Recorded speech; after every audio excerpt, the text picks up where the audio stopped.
ভারত জুড়ে মসজিদের নিচে খোঁজা হচ্ছিল মন্দির, যা মোটেই গ্রহণযোগ্য নয়। এসব ঘটনা জন্ম দিচ্ছে ঘৃণা এবং শত্রুতার। এমন মন্তব্য করেছেন আরএসএস প্রধান মোহন ভাগবত। এমনকি চলমান এসব ঘটনার তীব্র নিন্দাও জানিয়েছেন তিনি।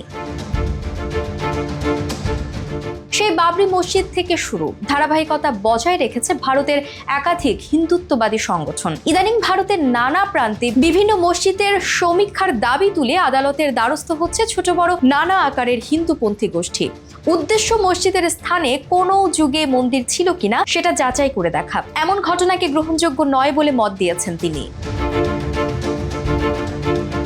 তিনি বলেন, ভারত একটি ধর্মনিরপেক্ষ দেশ। ভারতের সেই নজির গড়ে তোলা উচিত, যেখানে বিভিন্ন ধর্মে বিশ্বাসী ও সম্প্রদায়ের মানুষ একই সঙ্গে পাশাপাশি সহাবস্থান করতে পারে। সম্প্রতি ভারতের উত্তরপ্রদেশের সম্ভলের জামা মসজিদ সমীক্ষা নিয়ে সংগঠিত সংঘর্ষে নিহত হয়েছেন অন্তত 4 জন। এরপরেই স্পিকারে আজান দেওয়ার কারণে গ্রেফতার হন এক ইমাম। এমন অবস্থার মাঝে এসব মন্তব্য করেন এই আরএসএস নেতা।